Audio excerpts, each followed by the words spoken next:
lucky, and I would hear this growing up. And so I just adopted that. Like, oh yeah, if he's lucky, I'm giving you a gift. It's me giving it to you. And I remember when on that first date where you're like, I'm never going to be in a sexless marriage.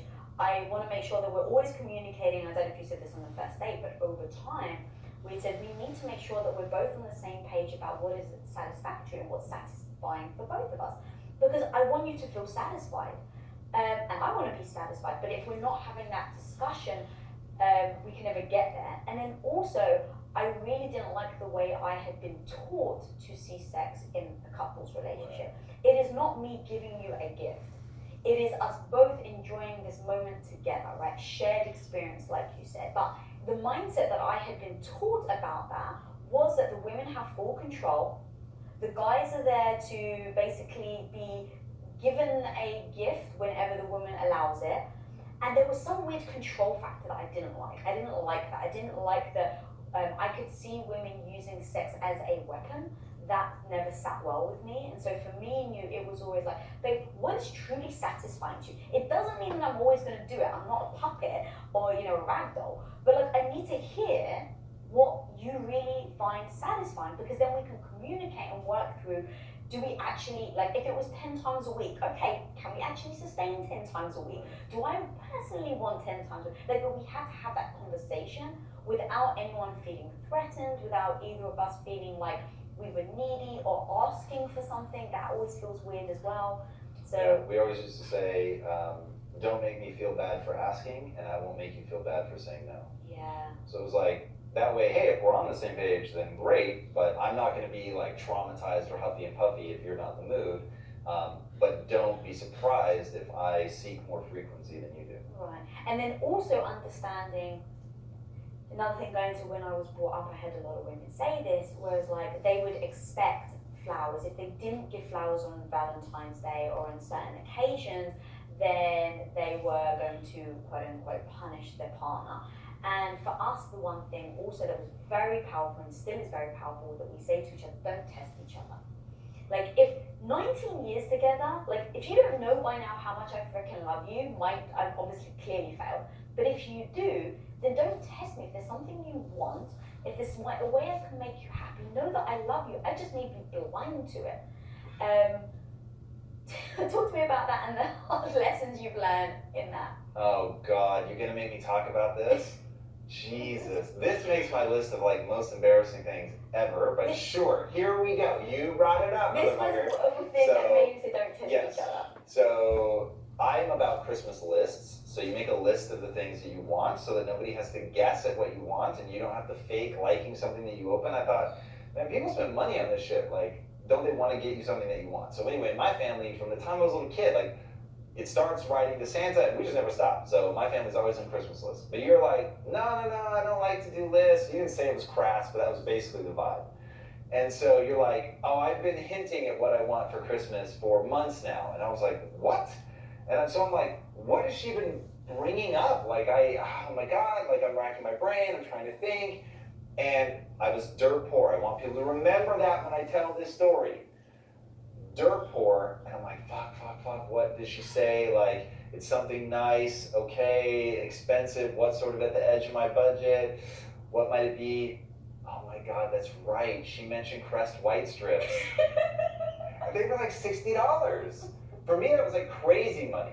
So I was like, fuck, okay. So we didn't even spend Christmas together. So you were in England, I'm in Tacoma after weeks of like racking my brain about what you could possibly have been hinting about.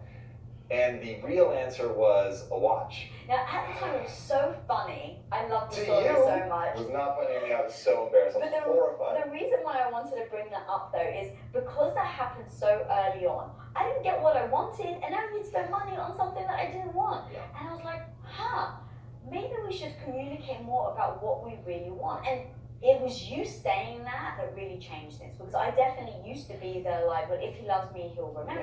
If I mean, it's me. He says he loves me. So I made all these justifications in my mind, and then when you time out, because it isn't a justification. What I want people to understand is that's how it works for you. So for you, you simply assume everybody's like you. You don't realize that you have that's how you're wired. Right. And I'm just not wired like that. So like, I can't think of anything more stressful than somebody expecting me to remember what I'm supposed to do, when, in what sequence, what they want, like whatever. Oh my God. Like the reason I have an executive assistant is because I can't remember that shit. I have my talents, I have my strengths, I know what they are, I lean the fuck into them. But on the other side, there are just certain things that I have to outsource. You're very right, because I am good at that, so Right. I just assume. You take it for granted. Right, and there's a few things that I had to remind myself. Does 19 years not count for anything? I mean, obviously it hasn't been 19 years when we had this discussion, but all of that is like, if someone has spent years and years really working and showing them that how much they love you, you can't just then think it doesn't count on this one day because they've forgotten. And then also is understanding that where your strengths, like you said, your strengths and your weaknesses are. And I do want to see you succeed. I see in your face how hard it is when you've disappointed me. And because I know you so well, I see how heartbreaking that is for you, that you feel like you've disappointed me. So here I am saying, I don't want to see that look on your face. So if this is really a freaking partnership, which we've committed to, that it is a partnership, I need to help you. And so in that communication, in discovering how you feel, how I feel, where we can actually fall down if we don't address it, we have changed the way we do things. We've changed our behavior. I now either put it in your calendar that it's a day for me and you. If something is important to me, which I don't want to deny sometimes, like if it's really important, just because you don't agree, it doesn't mean that I just want to swallow it. So if it's important, for instance, then you book dinner, you book a restaurant for me. Oh no, you'll forget. So I've grabbed your phone in the past, put an alarm in your phone that says book anniversary dinner, because I want to set you up for success, but it's important that you book it. So those are little tips and tactics for anyone listening or watching at home, where we've been able to really reframe the way we think and then act in accordance. Church. There's so much we can talk about. Obviously, we've had 19 years of lessons. I think that this has been hopefully very useful for people at home, because it definitely has been for me. I love talking about this sort of thing. So thank you, Mr. Billiou, for joining us. Where can people find you? At Tom Billiou, across all them socials. There it is, and thank you for being my first male guest on Women of Thank you for Impact. having me. It was wonderful. Guys, I really hope you enjoyed this episode. Drop in the comments if you found it interesting, if you want to see more of him on the show.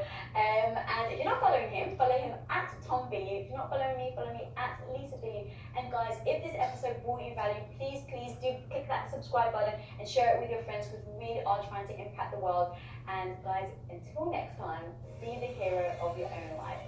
What's up, guys? Lisa here. Thank you so much for listening. If you're not already subscribed, please do click that subscribe button. Click away so you don't miss any new episodes that come out every single Wednesday.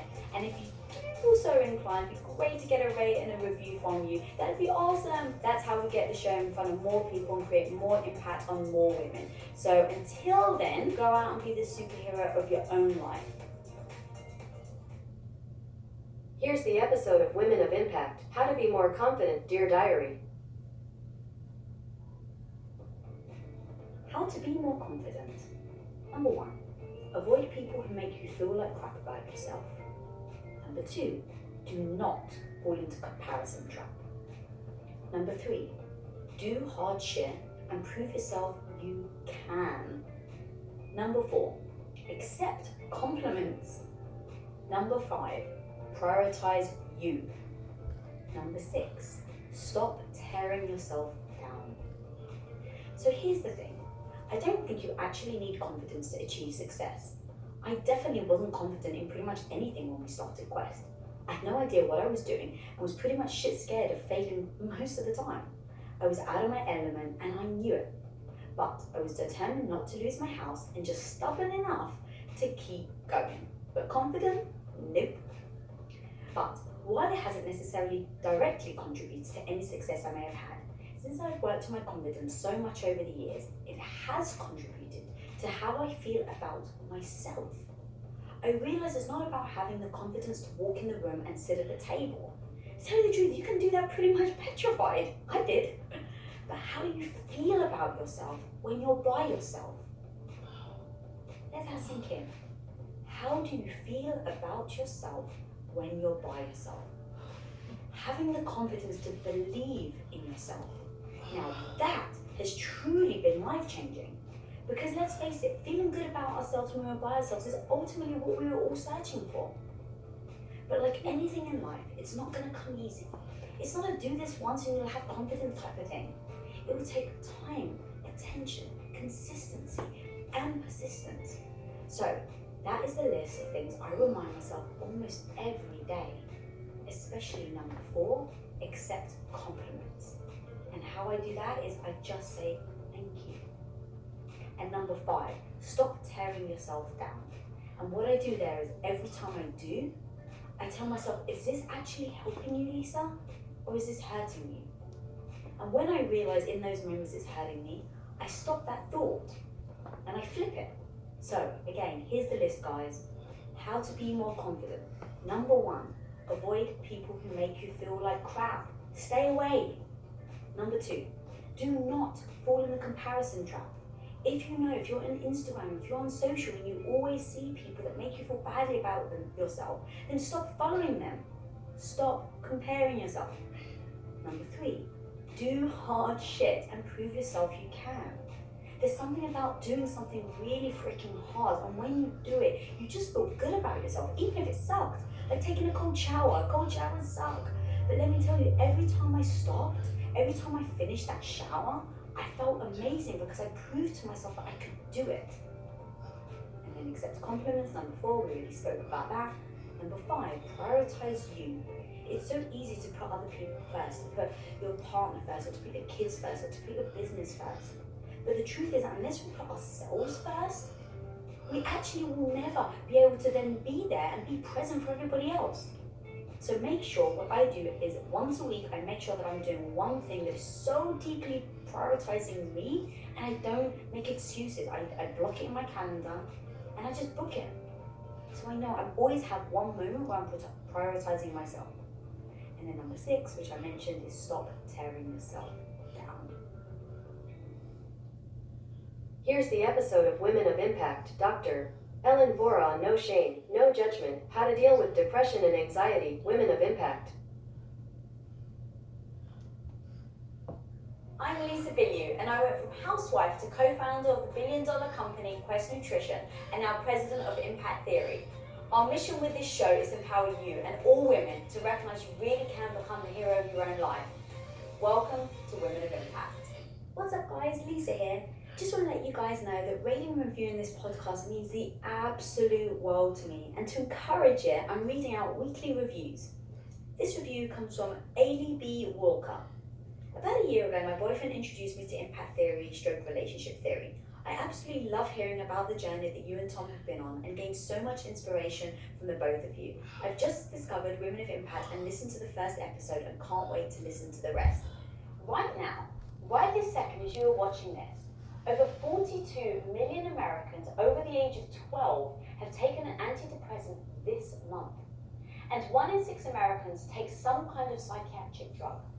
Think about that for a second. Think about how many people you know, and how many people you may not even realize are suffering from depression, anxiety, bipolar, and other mental disorders. My own husband was suffering from anxiety at one stage, and I had no bloody clue. You see, about 15 years ago, we were with my family in London and talking about something funny, and I had this great story to go along with it. So I turned to him and asked him to tell it. Now, he's such a funny guy, so I knew it would sound great coming from him. And then something weird happened. He wouldn't tell it. He was being so weird about the whole thing, I just couldn't figure it out. It wasn't until much later did he finally admit to me that he was growing more and more anxious. And in that moment with my family, he felt such crushing anxiety that he couldn't speak. What? I literally had no freaking clue he was going through it. I knew him as this super confident, funny, smart, outgoing man. So this was just such a surprise. More as a surprise than Brexit. Because I didn't suffer from it. It wasn't something that I got. But now the social shame and stigma around mental disorders is still so prominent that people are still reluctant to discuss it. And if they do, still, even today, most turn to medication. Now look, I have absolutely nothing against medication or antidepressants when needed. In fact, giving someone an antidepressant drug improves symptoms within 6 to 8 weeks in 40 to 60% of cases. Amazing, right? I mean, that's officially a modern miracle. until you realize that giving someone a placebo pill for depression improves symptoms within 6 to 8 weeks in between 20 to 40% of cases. Yep, you heard me right. The placebo treatments are almost as effective as drug treatments. Now, that's not to say they don't work. Going on medication for some people is absolutely the right thing to do for their mental health. But that needs to be the last resort, not the first solution. Enters today's guest, a graduate from Columbia University Medical School and now a board-certified psychiatrist, acupuncturist, and yoga teacher. This woman of impact takes a functional medicine approach to mental health, where she addresses the root of the problem rather than prescribing medication and putting a temporary band-aid over a gaping wound. Specializing in depression, anxiety, insomnia, women's mental health, adult ADHD, bipolar, autoimmunity, and digestive issues. So please, help me welcome the woman whose mission it is to make a dent in the 300 million people worldwide that are currently suffering from depression, making it the leading cause of disability worldwide. The woman who's given actionable and tactical advice on how to change the heartbreaking truth that about 1 billion people worldwide suffer from one form of mental disorder or another. The woman who is picking up a pebble and creating a tsunami in the mental health space. The mental change maker herself, Ellen Vora. Welcome to the show, girl. Thank you, Lisa. I'm honored to be here. So honored to have you. What you talk about is so fascinating, and where I want to start is actually what I just said in the intro, is the placebo effect.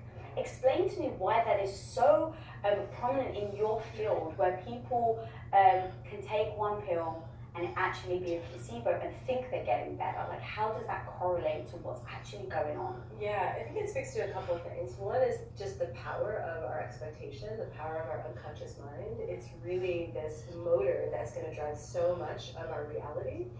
But also it speaks to the fact that our medications are just not as effective as we'd like them to be, as we've been taught that they are. And so when you combine that, what you see is that we've sort of turned mental health into a science. We've tried to make it objective, but then you see people just doing the right thing, being good citizens, going to a doctor, saying, I need help. That takes courage. That's a really hard thing to do. And our doctors are just trained to prescribe medication, our psychiatrists, and then what happens is people go home, they take their medicine, and they think, okay, I'm finally seeking help. Somebody listened to my problems, they prescribed something that's going to help me. All of that conspires to help us get a response from the medication. We feel better, we think this thing is really working. And then sometimes what you see pretty frequently is that the effect eventually wears off. And we think, was that medication only temporarily working? But I think what really happened there, so much of the time, it was only ever the placebo effect. And the placebo effect has with it a little bit of a bias towards, this is a new exciting change I'm making, let's see if it helps. And so then that expectation is what drives the effect. Do people act differently when they then take the placebo effect because they believe it's working, and then in the action of doing something different, it actually makes them better? In a way, yes. I think that it can be used to leverage the initial push to more habit change. And so there's this idea of talking to Prozac, kind of like take the medication as a bridge, and then it gets you into therapy, and then you start talking, you start sort of excavating the unconscious, and that's where the real work begins. Or in a more holistic approach, maybe the medication is a bridge, and then you start making the diet and lifestyle habit changes that, in my opinion, really make the real difference long term. Right. So someone's listening right now, they're starting from the beginning. It's always hard to know what you put first.